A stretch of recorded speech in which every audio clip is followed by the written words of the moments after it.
உங்களோடு கூட இந்த நாட்களிலே தேவனுடைய வார்த்தையை பகிர்ந்து கொள்ளுவதற்கு தேவன் பாராட்டி இருக்கிற கிருபைக்காக நான் ஆண்டவரை துதிக்கிறேன். நாம் வாழுகிற காலம் கடைசி காலம். தீர்க்க தரிசன வசனங்கள் எல்லாம் நிறைவேறி கொண்டிருக்கிறது.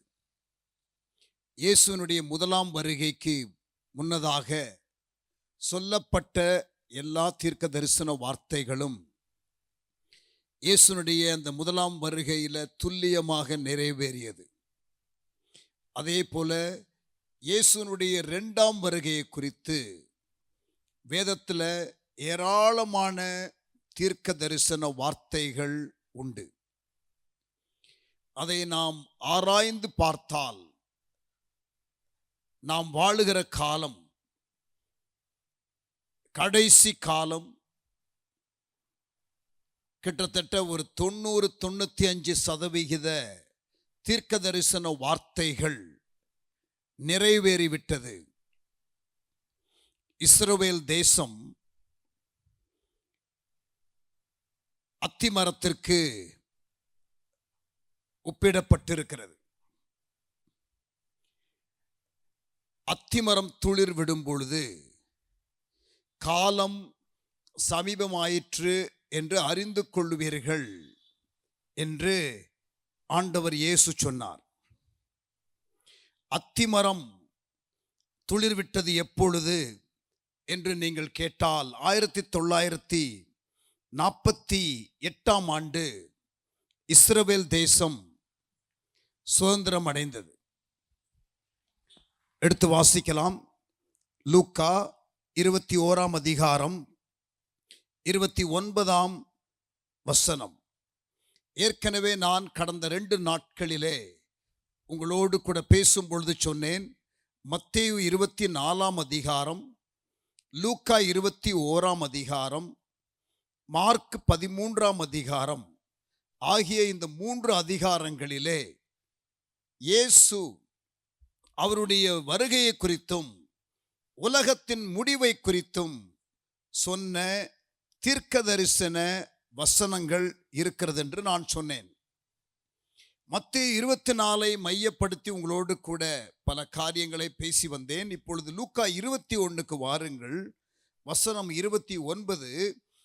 கடைசி காலத்தின் அடையாளங்களை, அவருடைய வருகைக்கு முன்பதாக நடக்கிற அடையாளங்களை இயேசு சொன்ன அதிகாரம் 29ஆம் வசனம். அன்றியும் அவர்களுக்கு ஒரு ஓமையை சொன்னார். அத்திமரத்தையும் மற்ற எல்லா மரங்களையும் பாருங்கள். நல்ல கவனிங்க. அத்திமரம் என்பது இஸ்ரவேல் தேசம். அத்திமரத்தில் பழம் இல்லாத பொழுது அவர் அந்த மரத்தை சபித்தார். எதற்கு அடையாளமாக இருக்கிறது? நான் இஸ்ரவேல் தேசத்திற்காக வந்தேன், அவர்கள் என்னை ஏற்றுக்கொள்ளவில்லை. அவர் சிலுவைக்கு போகிறதற்கு முன்பதாக அந்த கடைசி வாரத்தில் நடந்த சம்பவம். அத்திமரத்தை அவர் சபிக்கிறார். இன்னும் ஏராளமான உதாரணங்களை நாம் பைபிள்ல இருந்து பார்க்க முடியும். வசனத்தை ஒப்பிட்டு பார்க்க முடியும், சொல்ல முடியும். அத்திமரம் என்பது இஸ்ரவேலை குறிக்கிறது. கவனியுங்கள். அத்திமரத்தையும் மற்ற எல்லா மரங்களையும் பாருங்கள். அப்ப அத்திமரம் இஸ்ரவேல் தேசம் என்றால் மற்ற எல்லா மரங்களும் மற்ற தேசங்கள். நல்ல கவனிங்க. அத்திமரம் இஸ்ரவேல் தேசம் என்றால் மற்ற மரங்கள் மற்ற தேசங்கள். கவனிங்க. அவைகள் தளிர்க்கிறதை நீங்கள் காணும் பொழுது, ரொம்ப முக்கியமான ஒரு வசனம். அவைகள் எவைகள்? அத்திமரமும் மற்ற மரங்களும் தளிர்க்கும் பொழுது நீங்கள் வசந்த காலம் சமீபமாயிற்று என்று அறிகிறீர்கள். அப்படியே இவைகள் சம்பவிக்கிறதை நீங்கள் காணும்போது, எவைகள் காணும் பொழுது? அத்திமரமும் மற்ற மரங்களும் தளிர்க்கிற வேளையில நீங்கள் அறிந்து கொள்ள வேண்டிய காரியம் என்னவென்றால், தேவனுடைய ராஜ்யம் சமீபமாயிற்றென்று அறியுங்கள். கவனிங்க. 1948ஆம் ஆண்டு இஸ்ரவேல் தேசம் சுதந்திரம் பெற்றது. அப்ப அத்திமரம் துளிர் விட்டு விட்டது. ஆண்டவருடைய வருகை சமீபம். ஆனால் அத்திமரத்தை மட்டும் பார்க்க சொல்லவில்லை ஆண்டவர், அத்திமரத்தையும் மற்ற மரங்களையும் பாருங்கள் என்று சொன்னார். அப்படி என்றால் அநேக தேசங்களும் துளிர் விடுகிற காரியத்தை தீர்க்க தரிசனமாக சொல்லுகிறார். உங்களுடைய கவனத்திற்கு நான் சொல்லுகிறேன், 1947 இருந்து 1967 வரை, 1947 to 1967, சுமார் 60 தேசங்கள் சுதந்திரம் பெற்றது. 1947 இருந்து 1967 வரைக்கும் சுமார் இந்த 20-21 ஆண்டுகளிலே 60 நாடுகள் சுதந்திரத்தை பெற்றது. இந்தியா 1947 ஆண்டு சுதந்திரம் பெற்றது. இயேசு சொல்லுகிற தீர்க்க தரிசன வார்த்தையை கவனியுங்கள். அத்தி மரத்தையும் மற்ற எல்லா மரங்களையும் பாருங்கள், அவைகள் துளிர்க்கும் பொழுது காலம் சமீபமாயிற்று என்று நீங்கள் அறிவீர்கள். அறிய வேண்டும். இப்பொழுது நாம் வாழுகிறது கடைசி காலம். இந்த கடைசி காலத்தில் என்னென்ன காரியங்கள் நடக்கும் என்பதை குறித்து நான் உங்களுக்கு கடந்த 2 நாட்களாக பேசிக்கொண்டு இருக்கிறேன். யாருக்கும் புரியாத அளவு கடைசி காலத்தை குறித்து பேசும் பொழுது நம்ம தலைக்கு மேலே போகிறது போல நான் எதையும் சொல்லவில்லை.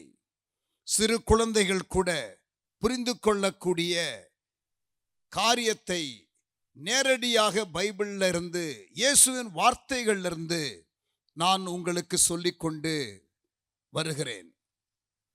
இந்த கடைசி காலத்தில் உலகம் எப்படி இருக்கும், உலக நிகழ்வுகள் எப்படி இருக்கும், இந்த கடைசி நாட்களில் மனிதர்கள் எப்படி இருப்பார்கள், இந்த கடைசி நாட்களில் பிசாசு என்ன செய்வான், கடைசி நாட்களில் தீவிரமாய் தனக்கு கொஞ்ச காலம் மாத்திரம் உண்டென்று அறிந்து அதி வேகமாய் செயல்படுகிற பிசாசனுடைய கிரியைகளை நாம் ஜெயிப்பதற்கு என்ன செய்ய வேண்டும்? வழக்கமாக 2 காரியங்களை தான் சொல்லுவார்கள். ஆட்டுக்குட்டியானவர் இரத்தம், சாட்சியின் வசனம் என்று தான் பிரசங்கிமார்கள் பொதுவாக சொல்ல நான் கேட்டிருக்கிறேன். ஆனால் கன்வீனியன்ட்டா ஒரு காரியத்தை அதிலிருந்து விட்டுருவாங்க. அங்கே 2 காரியம் சொல்லப்படலை. வெளிப்படுத்தின விசேஷம் 12ஆம் அதிகாரம் 11ஆம் வசனத்தில் 3 காரியங்கள் சொல்லப்பட்டிருக்கிறது. இன்னும் சொல்ல போனால் அதுல அவர்கள் விட்ட காரியம்தான் முதலாவது இருக்கிறது. ஆட்டுக்குட்டியானவர் இரத்தம், சாட்சியின் வசனத்தினால மட்டும் ஜெயிக்கல, தங்கள் ஜீவனையும் பாராமல் மரணத்திற்கும் தங்களை ஒப்புக் கொடுக்கிறதற்கு ஆயத்தம் என்ற மனநிலையோடு ஜெயித்தார்கள். willingness to die. சாகணும்னு சொல்லல, ஆனால் சாக வேண்டியது இருந்தாலும் உயிர் கருப்பட்டின்னு சொல்லி இருக்கிற ஆளு கடைசி காலத்தில் உள்ள பிசாச ஜெயிக்க முடியாது. ஐ ரிப்பீட், நான் திருப்பி சொல்றேன். கடைசி காலத்தில் இயேசு நமக்கு சொல்லி கொடுத்த அல்லது யோவான் தீர்க்க தரிசனமாக வெளிப்பாடாக பெற்றுக்கொண்ட வெளிப்படுத்தின விசேஷத்திலிருந்து நான் சொல்லுகிற காரியம் வசனத்திலிருந்து சொல்லுகிறேன். எப்படி ஜெயித்தார்களாம்? வெளிப்படுத்தின விசேஷம் 12:12 பிசாசு கொஞ்ச காலம் மாத்திரம் உண்டு என்று அறிந்து மிக வேகமாக செயல்படுகிறான். அவனை எப்படி ஜெயிக்கணும், எப்படி ஜெயிக்க முடியும் என்பதை 11ஆம் வசனத்தில் வாசிக்கிறோம். 1 ஆட்டுக்குட்டியின் இரத்தம், 2வது சாட்சியின் வசனம், 3வது ஜீவனையும் பாராமல் செத்தாலும் பரவாயில்ல என்று இருக்கணும். உபத்திரவம் வரும் பொழுது, இந்த கடைசி காலத்தில் உபத்திரவம் இருக்கும். கிறிஸ்தவத்திற்கு விரோதமாக எல்லா உலகமே அப்படித்தானே இருக்கு. மத்தேயு 24:9 இயேசு சொன்னார், உங்களை சகல ஜனங்களும் பகைப்பார்கள். இங்க பாருங்க, கிறிஸ்தவ நாடு என்று அழைக்கப்படுகிற சில நாடுகள் உலகத்துல, அவைகள் கூட ஸ்கூல்ல பிரேயர் நடத்தக்கூடாது, பைபிள் ரீடிங் கூடாது. ஆனால் அதே தேசத்துல இஸ்லாமியர்கள் அவர்களுடைய அந்த வழிபாடை செய்வதற்கு இடத்தை கட்டி கொடுக்கிறார்கள். Christian Nations. ஆனா கிறிஸ்தவர்கள் ஏதாவது செஞ்சா எதிர்க்கிறாங்க. இயேசுவினுடைய வார்த்தை மத்தேயு 24:9, கடைசி காலத்தில் என்ன நடக்கும்னு இயேசு சொன்ன தீர்க்க தரிசன வார்த்தை. அந்த காலத்துல தான் வாழ்றோம். சாதகமான கவர்மெண்ட் நமக்கு இனிமேல் இருக்கும்னு நீங்க கனவுல கூட நினைக்காதீங்க. சாதகமான கவர்மெண்ட் இருக்கிறது நமக்கு நல்லதும் கிடையாது. இங்க பாருங்க, 3வது 4வது நூற்றாண்டுல கான்ஸ்டான்டின் என்ற ஒரு மன்னர், அந்த மன்னருடைய தாயார் ஹெலனா அவர்கள் கிறிஸ்தவர்கள். அவர்களுடைய செல்வாக்கினாலே மகனையும் அவர்கள் இன்ஃப்ளூயன்ஸ் பண்ணி அவரையும் நல்ல கிறிஸ்தவ காரியத்திற்கு இணக்கம் காட்டுகிற அளவுக்கு கொண்டு வந்து விட்டார்கள். இந்த கான்ஸ்டான்டின் மன்னர் காலத்துல தான் சபை, திருச்சபை கவர்மெண்ட் கண்ட்ரோலுக்குள்ள போயிருச்சு, ரோம் கண்ட்ரோலுக்குள்ள போயிருச்சு. எருசலேமில் ஆரம்பித்த சபை எப்படி ரோமுக்கு போச்சு? இந்த 3ஆம் 4ஆம் நூற்றாண்டுல கான்ஸ்டான்டின் மன்னர் காலத்துல. அதனாலதான் நமக்கு உலகளாவிய திருச்சபை முதல் 14 நூற்றாண்டு அல்லது 3ஆம் 4ஆம் நூற்றாண்டுல இருந்து 14ஆம் நூற்றாண்டு வரைக்கும், மார்ட்டின் லூத்தருடைய புரட்சி வரைக்கும் உலகத்தில் உள்ள திருச்சபைகளுக்கெல்லாம் தலைமையகம் என்று சொல்லக்கூடிய அளவில் ரோம் தான் இருந்தது. அதுதான் ரோமன் கேத்தலிக் சர்ச். அதுல இருக்கிறதான தவறான காரியங்களை சுட்டிக்காட்டின மார்ட்டின் லூத்தர் என்ற பாதிரியார் வெளியிலே அவர் துரத்தப்பட்டார். அதுதான் புராட்டஸ்டன்ட் சர்ச். புராட்டஸ்ட் பண்ணாங்க, கிளர்ச்சியாளர்கள் என்று பெயர் வைத்தார்கள் அவர்களுக்கு. புராட்டஸ்ட் பண்ணுகிறவர்கள், கிளர்ச்சி பண்ணுகிறவர்கள். கவனிங்க, கவர்மெண்ட் சாதகமா இருந்துச்சு கான்ஸ்டான்டின் மன்னர் காலத்தில். அதுல இருந்து ஆரம்பிச்சது சபையின் இருளின் காலம். மார்ட்டின் லூத்தர் காலம் வரைக்கும் கிட்டத்தட்ட 11 நூற்றாண்டு சாதகமான கவர்மெண்ட் இருந்ததுனால திருச்சபை நல்ல நிலையில இல்லை. திருச்சபை எப்பயுமே உபத்திரவத்து நடுவில் தான் சுத்திகரிக்கப்பட்டு அது தேவனுடைய முழுமையான நோக்கத்தை நிறைவேற்றிருக்கிறது. சபை சரித்திரம் இதை சொல்லுகிறது. அதனால என்ன பொறுத்த வரைக்கும் சாதகமான கவர்மெண்ட்ங்கிறது எனக்கு சாதகமா தெரியல. நேற்று சொன்னேன், இயேசு ஊழியம் செய்யும் பொழுது சாதகமான கவர்மெண்ட் இல்லை. பவுல் ஊழியம் செய்யும் பொழுது சாதகமான கவர்மெண்ட் இல்லை. இயேசு பிறக்கும் பொழுது சாதகமான கவர்மெண்ட் இல்லை. இயேசு பப்ளிக் மினிஸ்ட்ரி பண்ணும் பொழுது 30 ஆண்டுகளுக்கு பிறகும் சாதகமான கவர்மெண்ட் இல்லை. பிதாவாகிய தேவன் ராஜாக்களின் இருதயத்தை நீர்க்கால்களைப் போல திருப்புகிற தேவன், ராஜாக்களை ஏற்படுத்துகிற தேவன், ராஜாக்களை தள்ளி ராஜாக்களை ஏற்படுத்துகிற தேவன். செய்திருக்க முடியுமா? முடியாதா? முடியும். ஆனால் இது நல்லது என்று அறிந்துதான் அனுமதித்திருக்கிறார். இப்ப நமக்கு இதுதான் நல்லதுன்னு அவருக்கு தெரியும். உங்களுக்கும் எனக்கு நல்லதுன்னு படாது, ஆனா இதுதான் நல்லதுன்னு அவருக்கு படும். ஆமென். எங்க சபையில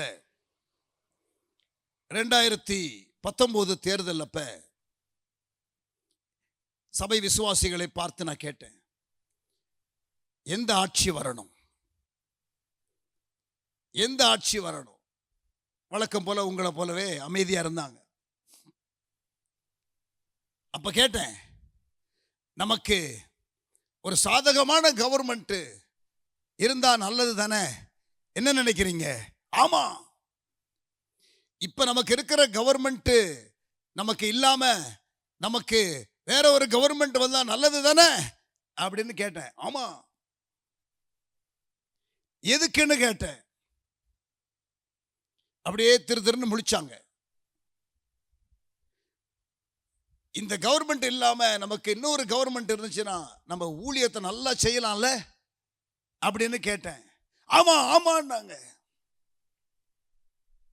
நான் சொன்னேன், இந்த கவர்மெண்ட் 5 வருஷம் தான் இருந்திருக்கு. அதுக்கு முன்னால இருந்த கவர்மெண்ட் 10 வருஷம். நீங்க நினைக்கிறபடி சாதகமான கவர்மெண்ட் நீங்க நினைக்கலாம். சரி, அந்த 10 வருஷத்துல நீங்க அந்த ஆட்சி டைம்ல எல்லாம் வாரம் வாரம் ஒவ்வொரு ஆத்மாவை அப்படியே கூட்டு வந்துடுவீங்க சபைக்கு. இப்பயும் நீங்க கடந்த 5 வருஷமா கூட்டிட்டு வரணும்னு நினைக்கிறீங்க. ஆனா அங்க வீட்டுல இருந்து கூட்டிட்டு வரும்பொழுது வழியிலேயே எவனோ ஒருத்தன் தடுத்து நிறுத்தி, நீ ஏன் சர்ச்சுக்கு ஆளை கூட்டு போறேன்னு சொல்றான். அதனாலதான் நீ கொண்டு வரல. இல்ல, ஆளப்பாரு அப்படின்னு சொன்னேன். எங்க சபையில நொண்டி குதிரை என்னமோ சாதகமான கவர்மெண்ட் இருந்தா எல்லாத்தையும் கிழிச்சிடுற மாதிரி. நான் திருச்சபைகளுக்கு சொல்றேன், பாஸ்டர்மார்களுக்கு சொல்றேன், ஊழியர்களுக்கு சொல்றேன், விசுவாசிகளுக்கு சொல்றேன், தேசத்தில் உள்ள தலைவர்களுக்கு சொல்றேன், நம்முடைய மக்களுக்கு சொல்றேன், நீங்க வந்து நொண்டி குதிரை. நான் என்னையும் சேர்த்தான் சொல்றேன். இல்லைன்னா நம்ம எல்லாத்தையும் கிழிச்சிடுற மாதிரி பேசுறோமே. கரெக்டா? இன்னும் 4 லட்சம் கிராமத்தில் சபை இல்லை இந்தியாவில். 7 லட்சம் சபைகள் இருக்கு. என்னத்தை கழிச்சுக்கிட்டு இருக்கிறோம்? 2000 வருஷம் ஆச்சு சுவிசேஷம் வந்து.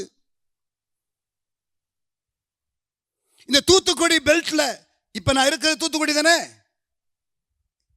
இதுல 220 கிராமத்தில் சபை இல்லை. பைபிள் பெல்ட்னு சொல்லிக்க வேண்டியதுதான். என்ன பெல்ட்னு தெரியல எனக்கு. 220 கிராமத்தில் சபை இல்லைங்க. உங்க டிஸ்ட்ரிக்ட்ல பயங்கரமா இங்க கிறிஸ்தவ ஆவுன்னு சொல்லாதீங்க. இங்க இன்னும் சந்திக்கப்படாத இடங்கள் இருக்கு. 220 கிராமம் சபையில் பேர் கொடுக்கிறேன் நானு. எத்தனை சபை இருக்கு? எத்தனை எழுப்புதல் வீரர்கள் இங்க இருக்கிறீங்க இந்த டிஸ்ட்ரிக்ட்ல? இந்தியாவில் உள்ள பெரிய பெரிய மிஷன் லீடர்ஸ் எல்லாம் இங்க இருந்தா நிறைய பேர் எழும்பி இருக்கிறீங்க. எனக்கு தெரியும். எனக்கு அகஸ்டின் அண்ணன் நல்ல பழக்கம் தான், பாஸ்டர் மோகன் நல்ல பழக்கம் தான். எல்லாம் தூத்துக்குடியிலிருந்து கத்தர் எழுப்பின ஊழியர்களுக்காக ஸ்தோத்திரம். இன்னும் தூத்துக்குடியில் 220 கிராமத்தில் சபை இல்லையா?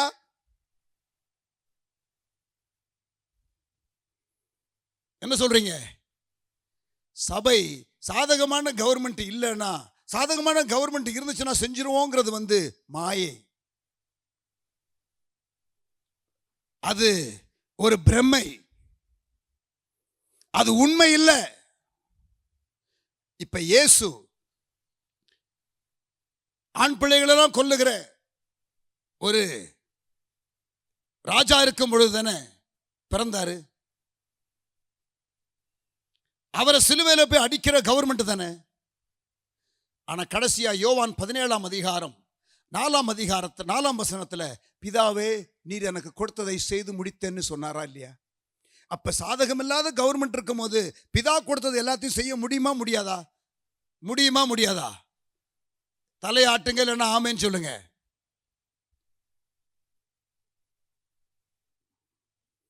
சாதகமான கவர்மெண்ட் இல்லைன்னா கூட நீங்களும் நானும் தேவன் சொன்ன காரியத்தை செய்ய முடியும். வெளியில உள்ள சூழ்நிலையை சாக்கு போக்கு சொல்லக்கூடாது திருச்சபை.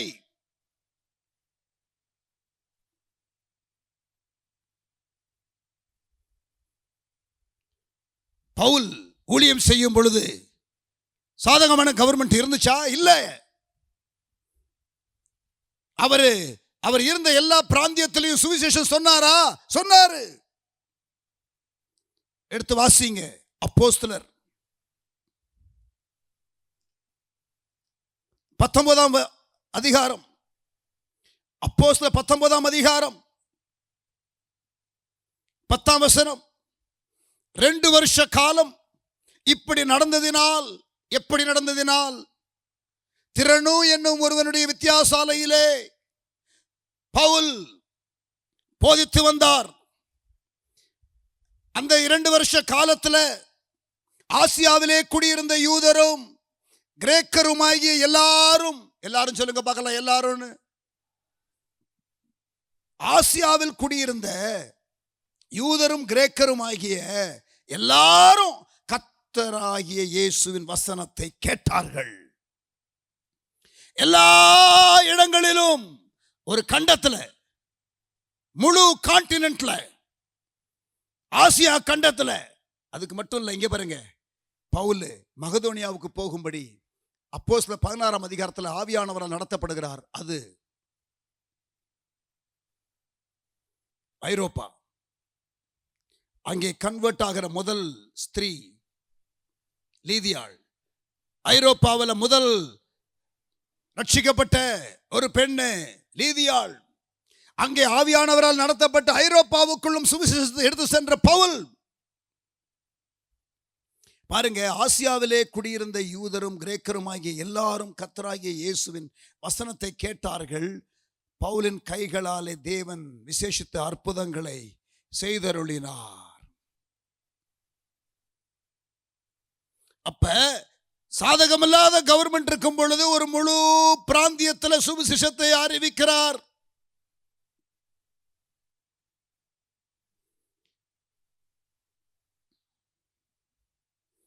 ரெண்டு தீமோத்தேயு 4ஆம் அதிகாரம்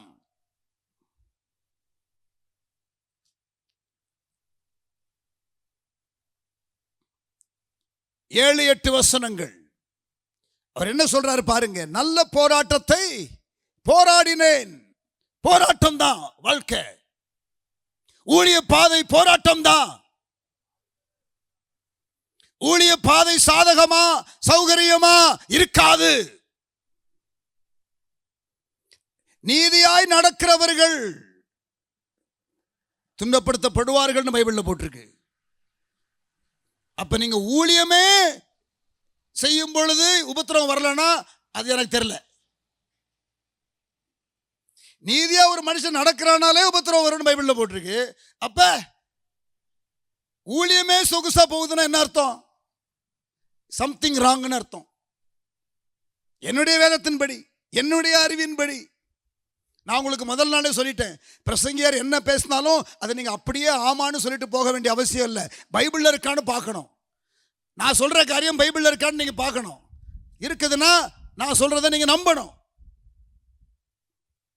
நல்ல போராட்டத்தை போராடினேன், ஓட்டத்தை முடிச்சேன், விசுவாசத்தை காத்து கொண்டேன்.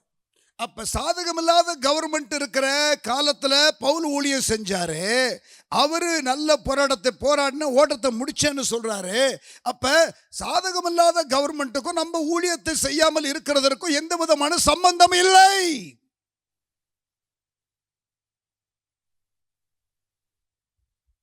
வெளியில உள்ள காரியத்தை குறை சொல்லக்கூடாது திருச்சபை. அல்லேலூயா.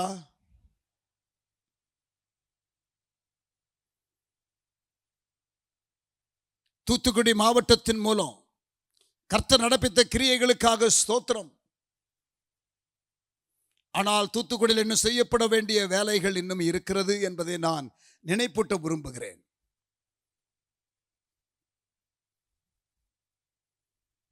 அல்லேலூயா.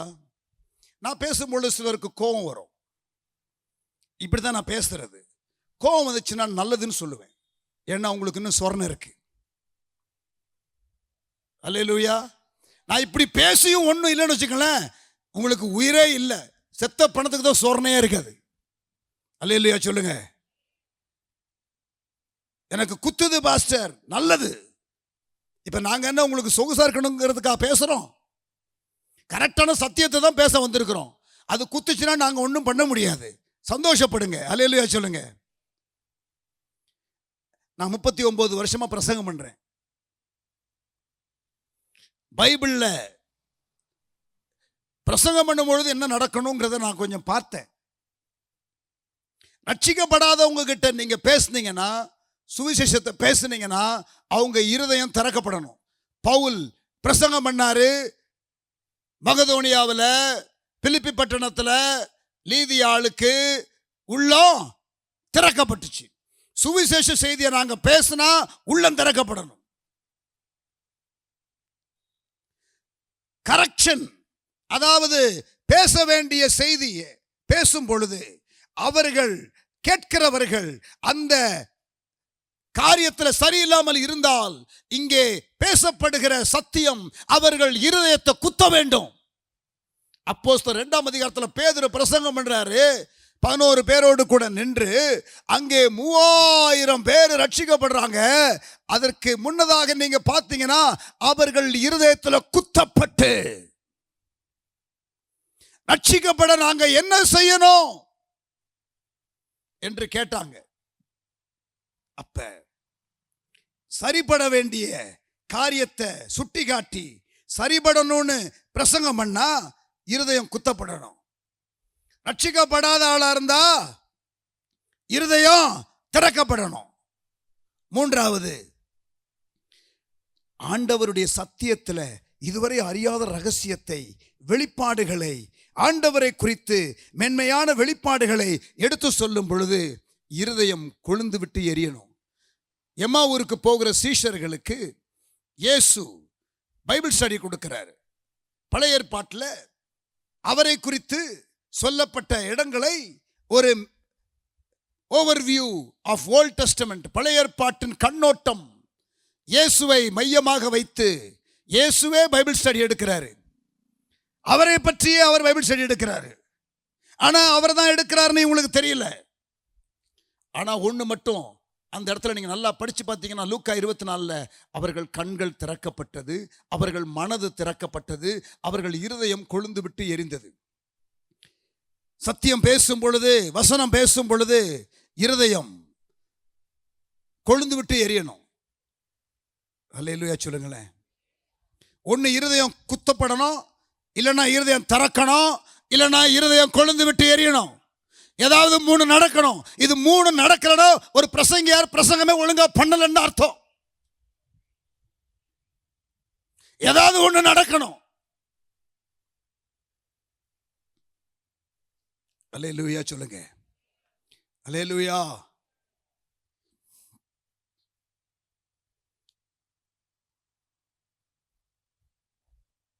ஓட்டத்தை ஓடி முடிக்கிற வரைக்கும் இயேசுவை அவங்க கொல்ல முடியல. பவுல் ஓட்டத்தை ஓடி முடிக்கிற வரைக்கும் அவங்க கொல்ல முடியல. இரத்த சாட்சியா நீங்க மரித்தாலும் உங்களுக்குன்னு வச்ச ஓட்டத்தை நீங்க ஓடி முடிச்சதுக்கு அப்புறம் தான் உங்க மேல கை வைக்க முடியும். அல்லேலூயா சொல்லுங்க. ஆமென். எனக்கு விரோதமா எந்த சக்திகள் வந்தாலும், எந்த விதமான எதிர்ப்பு வந்தாலும், எனக்கு தேவன் வைத்திருக்கிற ஓட்டத்தை நான் ஓடி முடிக்கிற வரைக்கும் எந்த நாயோ பேயோ என் மேல கை வைக்க முடியாது. அல்லேலூயா சொல்லுங்க. அல்லேலூயா. அதனால பயப்பட வேண்டிய அவசியமே இல்லை.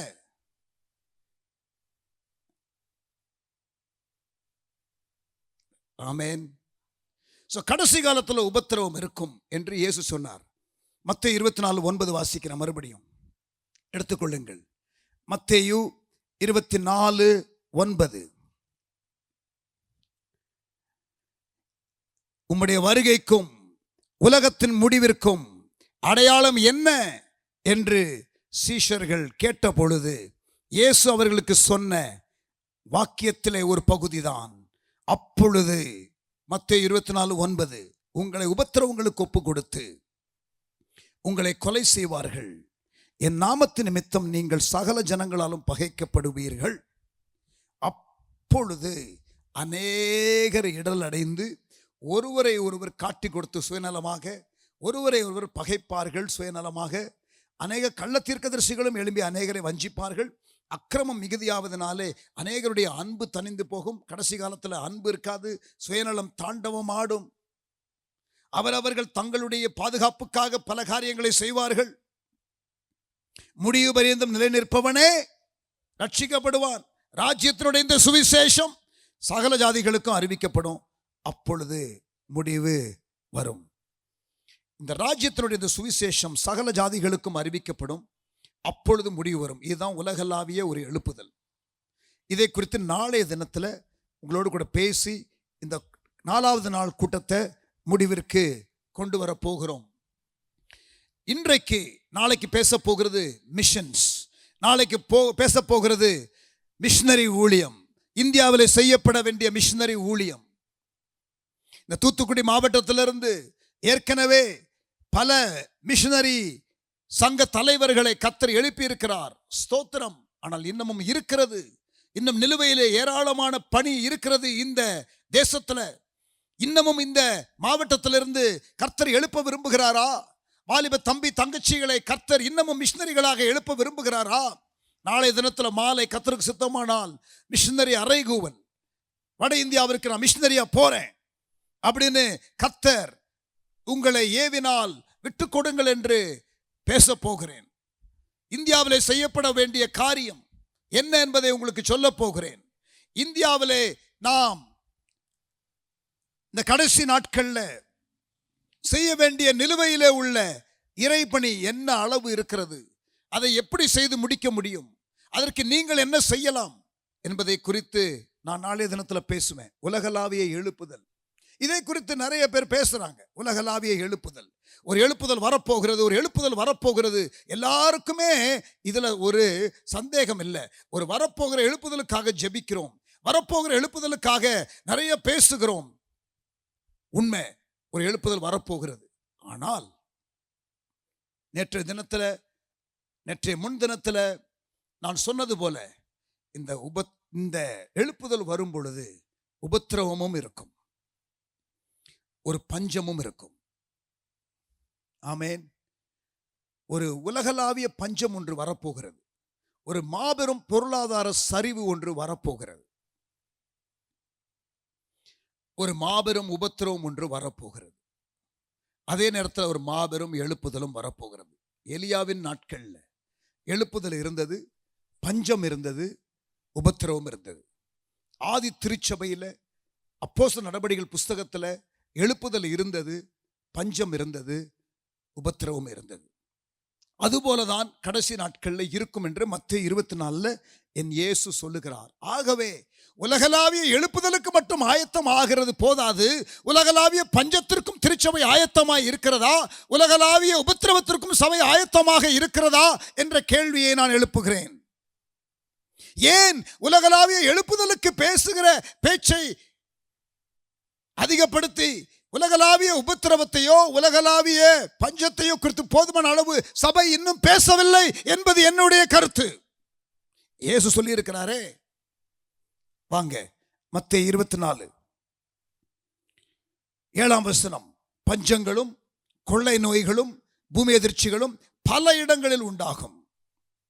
கொள்ளை நோய் பல இடத்துல உண்டாயிருச்சு, பூமி எதிர்ச்சி ஏறக்குறைய நிறைய இடத்துல உலகத்துல பல இடத்துல திருப்பி அதிகமாகவே நடக்கிறது. ஆனால் பஞ்சங்கள் போதுமான அளவு இன்னமும் உலக அளவில் நடக்கல. ஆகவே நான் சொல்லுகிறேன், உலகளாவிய பஞ்சம் ஒன்று வருகிறது. திருச்சபை எப்படி ஆயத்தமாக இருக்கிறது? பஞ்சத்தை குறித்து பயப்பட வேண்டாம். பஞ்ச காலத்தில் யோசேப்பு செழித்தான். அது அவனுக்கு வாய்ப்பின் காலமாக வெளிப்பாடு உடையவனாக இருந்தால், தேவசத்தம் கேட்கிற பக்குவம் இருந்தால், தேவன் சொல்லுகிற காரியத்தை புரிந்து கொள்ளுகிற வெளிப்பாடு உள்ளவனுக்கு அது வாய்ப்பின் காலம். அல்லேலூயா சொல்லுங்க. ஆமென். தரிசன தலைவனுக்கு அது வாய்ப்பின் காலம், சொப்பனக்காரனுக்கு அது வாய்ப்பின் காலம், பஞ்ச காலம். எகிப்திலே பஞ்சம், ஆனால் யோசேப்புக்கு ப்ரமோஷன் மேல ப்ரமோஷன். இன்றைக்கு அந்த யோசேப்பு ஸ்டோரியை பார்த்து தான் முடிக்க போகிறோம். பஞ்ச காலத்தில் எப்படி இருக்கணுங்கிறத நான் உங்களுக்கு சொல்லிக் கொடுக்க போகிறேன். உபத்திரவ காலத்தில் எப்படி இருக்கணும் என்பதை குறித்து சொல்லிக் கொடுக்க போகிறேன். அந்த ரெண்டையும் நான் சொல்லி முடிச்சிட்டேன்னா இன்னைக்கு முடிஞ்சது. நாளைக்கு உலகளாவிய எழுப்புதலை குறித்து பேசலாம். உலகளாவிய பஞ்சம், உலகளாவிய உபத்திரவத்தை குறித்து இன்றைக்கு பேசுகிறேன். நேற்றைய தினத்தில் கடைசி காலத்தில் வஞ்சகம் உண்டாகும், எச்சரிக்கையாயிருங்கள் என்று ஆண்டவர் சொன்னார். அதுக்கு எப்படி தப்பித்துக் கொள்வது என்பதை பேசினேன். நேற்றைய தினத்தில்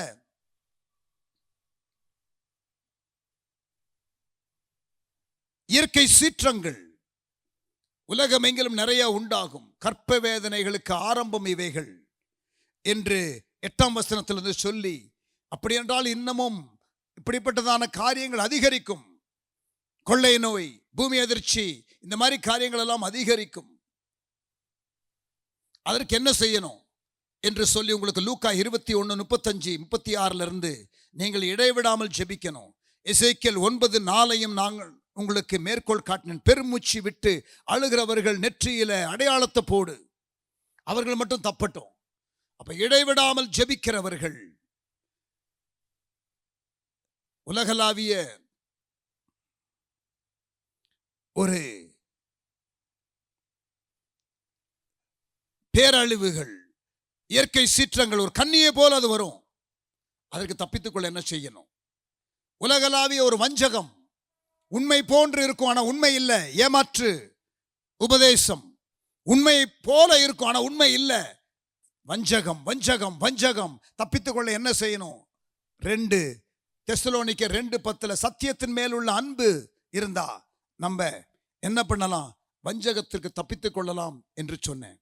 அப்ப வஞ்சகத்திற்கு தப்பித்துக் கொள்ள என்ன செய்கிறது? இயற்கை சீற்றங்களுக்கு தப்பித்துக் கொள்ள என்ன செய்கிறது? டிசாஸ்டருக்கு எஸ்கேப் ரூட் என்ன? டிசெப்ஷனுக்கு எஸ்கேப் ரூட் என்ன? நேற்றைய தினத்தில் நான் உங்களோடு கூட பேசினேன். இன்றைக்கு உபத்திரவம், அப்புறம்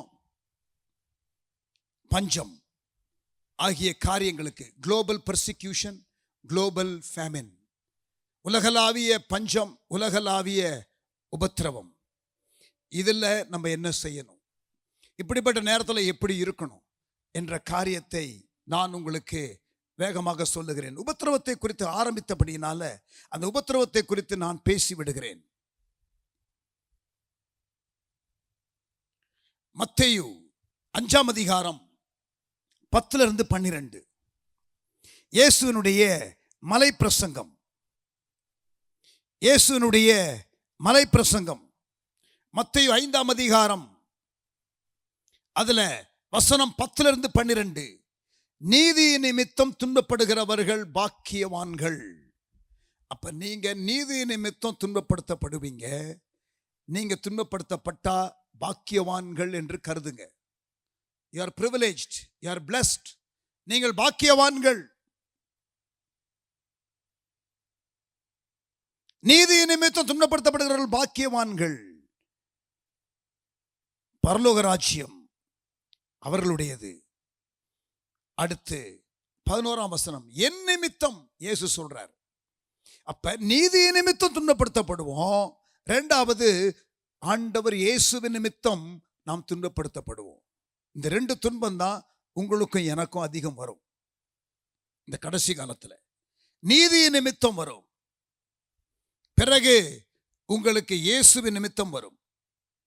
என் நிமித்தம் உங்களை நிந்தித்து கேவலப்படுத்தி உங்களை அவமானப்படுத்த நினைத்து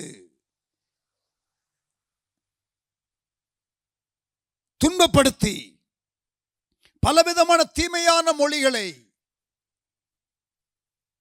உங்கள் பேரில் பொய்யாய் சொல்வார்கள், ஆனால் பாக்கியவான்களாய் இருப்பீர்கள். எத்தனை பேர் பாக்கியவானா பாக்கியவதியா நீங்க இருக்கணும் ஆசையா இருக்கு? ஆமா, உங்களை குறித்து 4 பேர் பேசட்டும், நீங்க செய்யாத காரியத்தை செஞ்சது போல பேசட்டும். ஆமா, உங்களை அவமானப்படுத்தட்டும், உங்களை துன்புறுத்தட்டும். பாக்கியவான்கள் நீங்க, பாக்கியவதி. நீங்க என்ன பண்ணணுமா? பாக்கியவதி, நானே பாக்கியவான் அப்படின்னு கருதிட்டு என்ன பண்ணணுமா? அடுத்த வசனம் 12ஆம் வசனம், சந்தோஷப்பட்டு அப்படியே மூஞ்ச தொங்க போட்டு, பாஸ்டர் என்னை பத்தி பேசுறாங்க பாஸ்டர் அப்படின்னு சொல்லாம, என்னை பத்தி பேசுறாங்க அப்படின்னு அழாம, அப்படின்னு வேதனைப்படாம, அப்படின்னு யாரையாவது செல்வாக்குள்ளவர்களை பிடித்து யாரு பேசுறாங்களோ அவங்கள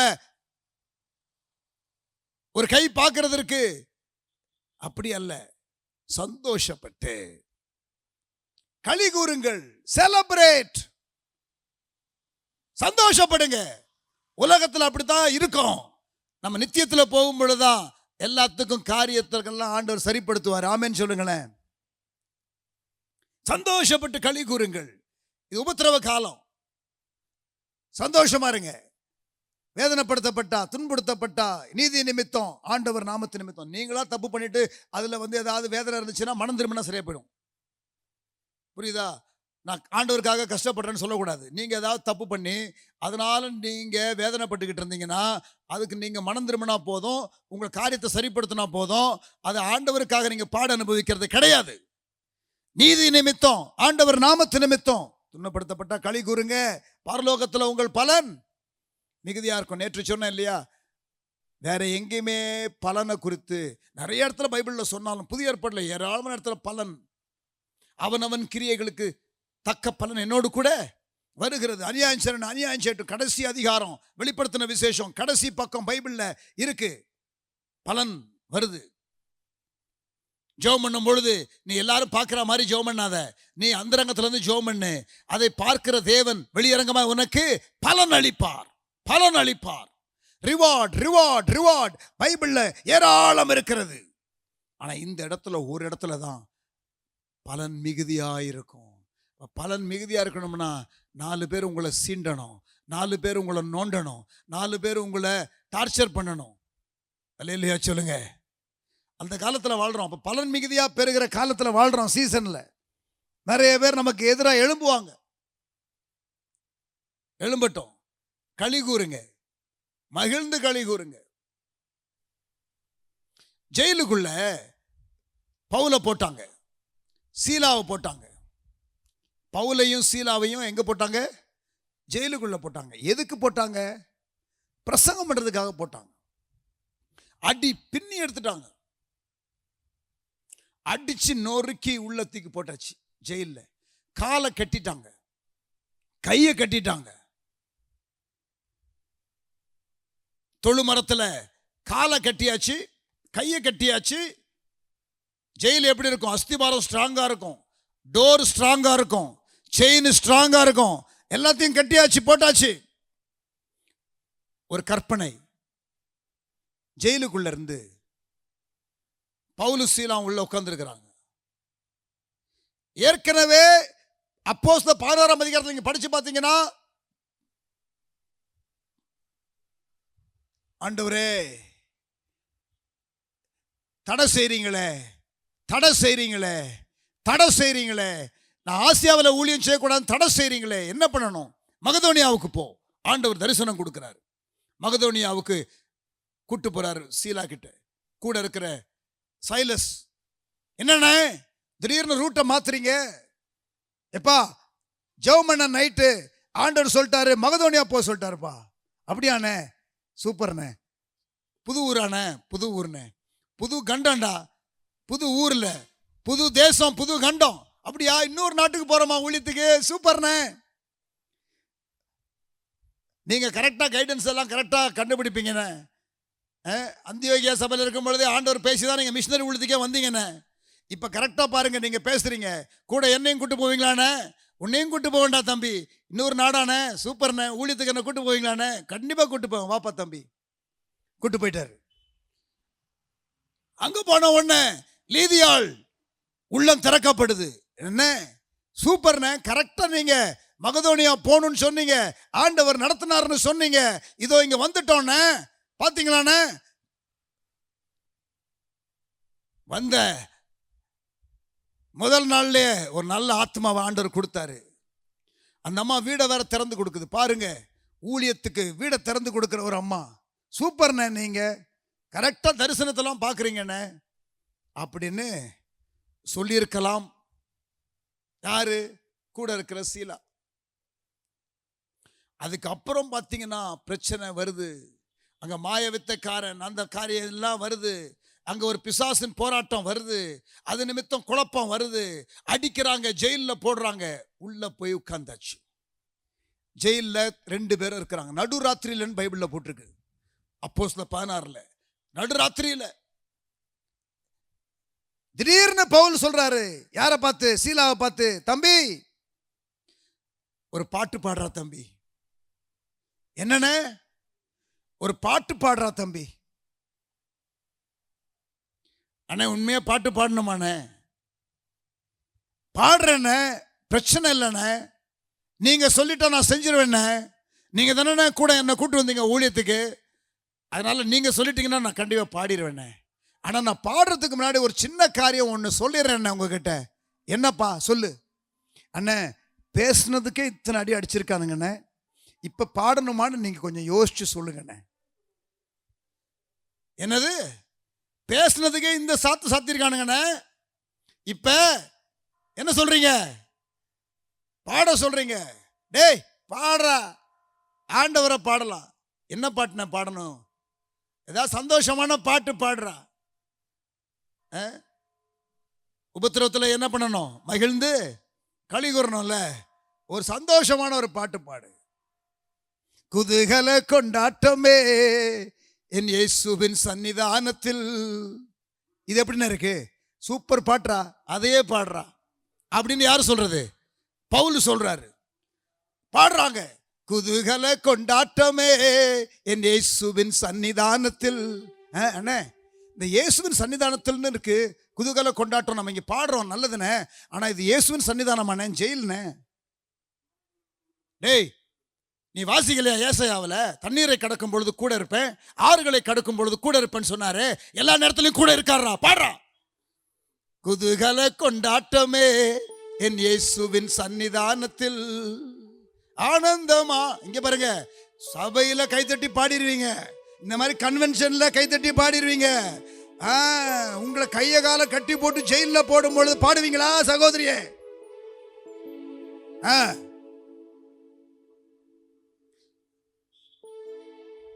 நல்லா பாடுறாங்க.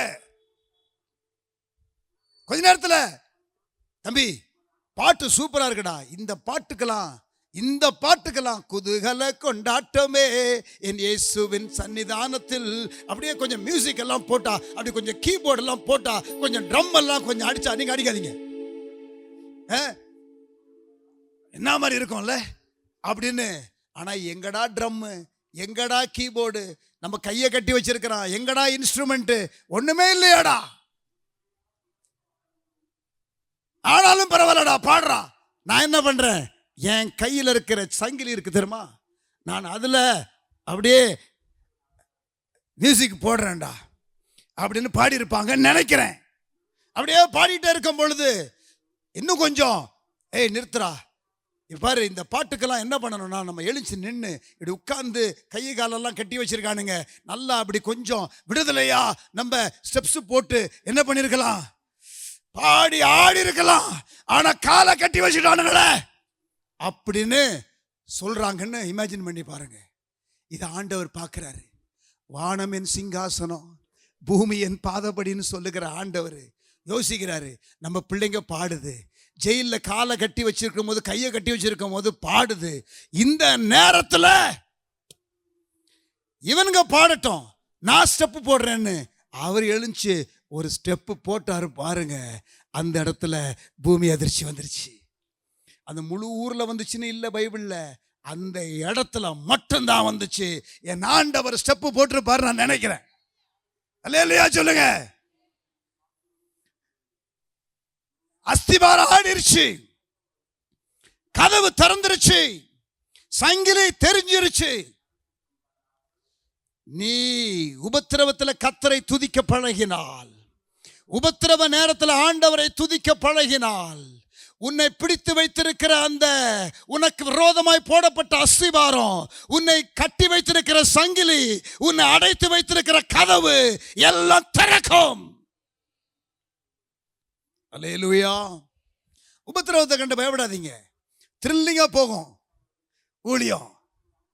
அல்லேலூயா. பாருங்க, அடுத்த 10 வருஷம் பாருங்க, இந்தியாவில் பெரிய எழுப்புதல். ஆனா கதைகள் வரும், நிறைய சவால்கள் வரும். உண்மையான ஊழியக்காரர்கள் எப்படியெல்லாம் ஜெயிலில் இருந்து வெளியில வர்றாங்க, எப்படியெல்லாம் அற்புதம் நடக்குதுங்கிறதெல்லாம் நீங்க பார்க்க தான் போறீங்க. அல்லேலூயா சொல்லுங்களேன். உபத்திரவத்தில் எப்படி இருக்கணும்? களி கூறணும். நிறைய இருக்குது. ஆனா நான் உபத்திரவத்தை குறித்து பேசணும்னா 1 மணி நேரம் பேசுவேன் குறைஞ்சபட்சம். இப்போ உங்களுக்கு ஓரளவுக்கு புரிஞ்சிருச்சு. நான் இன்னும் பஞ்சகாலத்தில் எப்படி இருக்கணுங்கிறதையும் பேசணும், அதனால் அதை பேசிடுறேன். ஏன்னா நாளைக்கு எழுப்புதலை குறித்து மிஷினரி ஊழியத்தை குறித்து கொஞ்சம் பேசணும். அதுக்கப்புறம் எனக்கு 5வது நாள் கூட்டம் இல்லை. அதனால் நான் எதையும் மிச்சம் மீதி நாளைக்கு வைக்க முடியாது. அதனால் இன்றைக்கி நான் கரெக்டாக பேசிட்டாதான் நாளைக்கு மீதியான காரியத்தை பேச முடியும். சரி, பஞ்சத்துக்கு வருவோம். பைபிளில் பழைய ஏற்பாட்டிலையும் சரி புதிய ஏற்பாட்டிலையும் சரி பஞ்சங்கள் இருந்திருக்கு, ஃபேமின் இருந்திருக்கு. ஆனால் கர்த்தருடைய பிள்ளைகள், ஏன்னா இங்கே என்ன போட்டிருக்கு, மத்தேயு 24:7 இயேசு கடைசி காலத்தின் அடையாளங்களில் பஞ்சங்களும் கொள்ளை நோய்களும் பூமி அதிர்ச்சிகளும் உலகமெங்கிலும் பல இடங்களில் உண்டாகும் என்று சொல்லியிருக்கிறார். கொள்ளை நோய் வந்துருச்சு, பூமி அதிர்ச்சி வந்துருச்சு, ஒரு பொருளாதார சரிவு, ஒரு மாபெரும் எக்கனாமிக் ரிசெஷன், உலகளாவிய பஞ்சம் ஒன்று வரப்போகிறது. அதற்கு எப்படி சபை ஆயத்தமாக இருக்கணும்? எலியா ஒரு தேவனுடைய ஊழியக்காரன். பஞ்ச காலத்தில் காக்கா வந்து அவனுக்கு ஆகாரம் கொடுத்துச்சு. சாரிபாத் விதவை, ஒரு ஏழை விதவை ஆகாரம் கொடுத்து ஊழியக்காரன் போஷிக்கப்பட்டான். ஊழியக்காரன் பாதிக்கப்படல. பஞ்ச காலத்தில் ஒரு ஊழியக்காரனா இருந்தா பஞ்ச காலத்தில் நீங்க பயப்பட வேண்டிய அவசியம் இல்லை. கர்த்தர் உங்களை பார்த்துக் கொள்வார். அல்லேலூயா சொல்லுங்க. ஆமென். அடுத்து, நான் ஒரு வியாபாரி. பஞ்ச காலத்தில் எனக்கு எப்படி இருக்கும்? பயப்படாதீங்க. ஈசாக்கு பஞ்சம் இருக்கிற தேசத்தில் ஆதியாகமம் 26ஆம் அதிகாரம், ஜெனசிஸ் சாப்டர் 26, ஆபிரகாமின் நாட்களில் உண்டான பஞ்சத்தை அல்லாமல் பின்னும் ஒரு பஞ்சம் தேசத்திலே உண்டாயிற்று. 26:1 ஆதியாகமம். அப்பொழுது ஈசாக்கு பெலிஸ்தருக்கு ராஜாவாகிய அபிமெலேக்கினிடத்திலே கேராருக்கு போனான். கர்த்தர் அவனுக்கு தரிசனமாகி, நீ எகிப்துக்கு போகாமல் நான் உனக்கு சொல்லும் தேசத்திலேயே இரு. ஆண்டவருடைய வழிநடத்துதலை பெற்றுக்கொள்றான் ஈசாக்கு. பஞ்சம்னு வந்த உடனே பழைய ஏற்பாட்டில் பார்த்தீங்கன்னா அவங்க என்ன பண்ணுவாங்க? எகிப்துக்கு போவாங்க.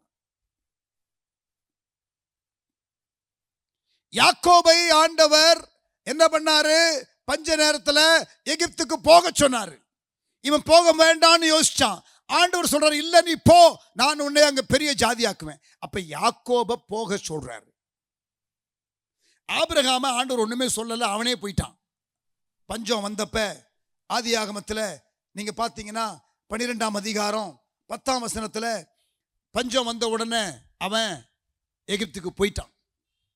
யாக்கோபு எகிப்துக்கு போக தயங்கினான். ஆதியாகமம் 46:3 யாக்கோபு போகிறதற்கு தயங்குறான். ஆனா தேவனிடத்துல ஜெபம் பண்ணான்னு எதுவுமே இல்லை.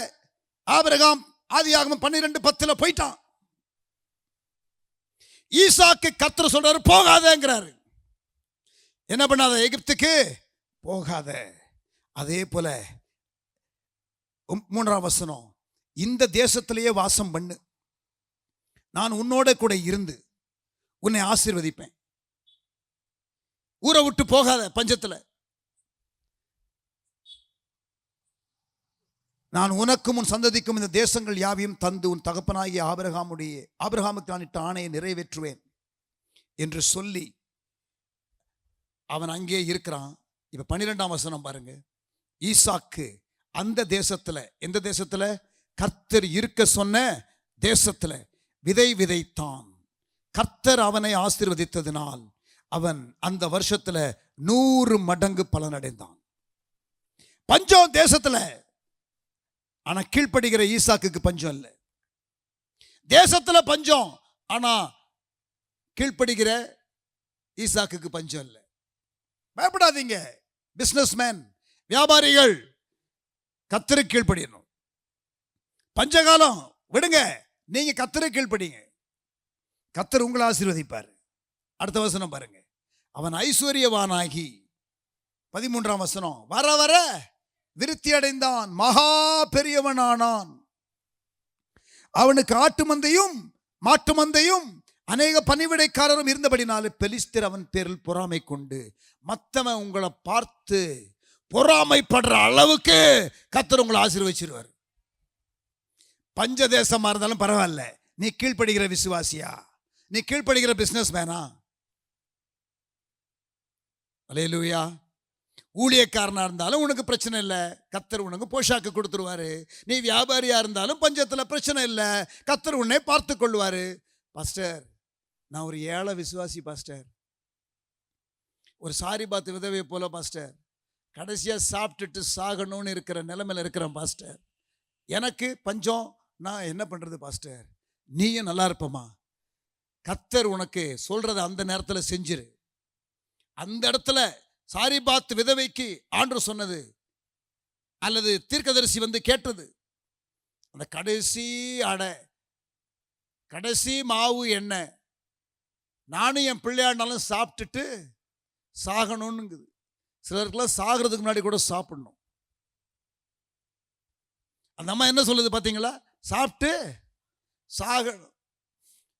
தீர்க்கதரிசி சொல்லியிருப்பார் நினைக்கிறேன், ஏமா சாப்பிட்டு சாகாதமா, கொடுத்துட்டு வாழுமா. அல்லேலூயா, சொல்லியிருப்பாருன்னு நினைக்கிறேன். எப்படியோ அந்த இடத்துல நீங்க பார்த்தீங்கன்னா 1 ராஜாக்கள் 17ஆம் அதிகாரத்தில் பார்த்தீங்கன்னா காகம் வந்து எலியாவுக்கு போஷிக்கிறது. அதே 1 ராஜாக்கள் 17ஆம் அதிகாரத்தில் பார்த்தீங்கன்னா சாரிபாத் விதவைக்கு ஆண்டவர் பஞ்சகாலம் எல்லாம் பாத்திரத்தில் அந்த மாவு குறையலை, எண்ணெய் குறையலை, கர்த்தர் பஞ்சகாலம் முழுவதும் அவளை பார்த்து கொண்டார்.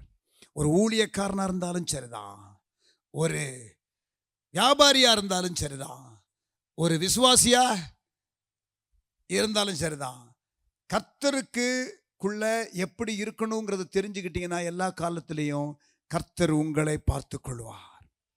ஆனா இப்ப ரொம்ப விசேஷமா ஒரு காரியத்தை சொல்லி முடிக்க போறேன். யோசேப்பு பஞ்சம் இருக்கிற தேசத்துல தான் இருக்கிறாரு. ஆனா இப்ப எங்க இருக்கிறாரு? ஜெயில்ல இருக்கிறாரு. ஆனா ஜெயில இருந்து பஞ்ச காலத்துல வெளியில வர்றாரு. வெளியில வந்து பிரதமராக வர்றாரு. வெளிநாட்டில் போய் பிரதமராக இருக்கிறதெல்லாம் சாத்தியமில்லாத காரியம். சொந்த ஊர்லயே பிரதமர் ஆகிறது ஈஸி இல்லை, வெளிநாட்டில் போய் பிரதமராக இருக்கிறது. யோசேப்பு எகிப்தில் போய் பிரதமராக இருக்கிறார். மொர்தெகாய் அந்நிய தேசத்தில் பிரதமராக இருக்கிறார். இதெல்லாம் பைபிளில் கர்த்தர் வெளிப்பாடுகளோடு ஊழியம் செய்த கர்த்தருடைய தாசர்களை, கர்த்தருடைய மனிதர்களை கர்த்தர் உயர்த்தின சாட்சிகள், ஸ்டோரிஸ், பவர்ஃபுல்லான ஸ்டோரிஸ். யோசேப்பினுடைய கதையை பார்ப்போம். எடுத்துக்கொள்ளுங்க. ஆதியாகமம் 37ஆம் அதிகாரம். ஆதியாகமம் 37ஆம் அதிகாரம். தரிசனத்தை பார்க்கிறான். அடுத்து ஒரு 10-15 நிமிஷத்துக்குள்ள இந்த யோசேப்பின் கதையை சொல்ல போகிறேன். கூர்ந்து கவனியுங்கள். அதற்கு பிறகு உங்களுக்காக நான் ஜெபிக்க போகிறேன். பஞ்சகாலமோ, உபத்திரவ காலமோ, கடைசி கால வஞ்சகமோ, கடைசி கால இயற்கை சீற்றங்களோ, கர்த்தருடைய பிள்ளைகள் ஆயத்தமாக இருந்தால், தீர்க்க தரிசன வசன வெளிச்சத்திலே நீங்கள் வாழ்ந்தால், நீங்கள் இந்த கடைசி காலத்தில் பதற வேண்டிய அவசியம் இல்லை. ஆமென். 37ஆம் அதிகாரத்தில் ஆண்டவர் தரிசனம் கொடுக்கிறாரு யோசேப்புக்கு. உன்னை நான் உயர்த்துவேன்பா, சகோதரர்கள் நடுவில் உயர்த்துவேன். ஆனா அதுக்கு நேர் ஆப்போசிட் நடக்குது. சகோதரர்கள்லாம் சேர்ந்து குழியில போட்டாங்க. சகோதரர்களோட உயர்த்துவீங்களா ஆண்டவரே? சகோதரர்கள் லெவல்லே நான் இல்லையே, இப்ப குழியில தள்ளிட்டானுங்களே.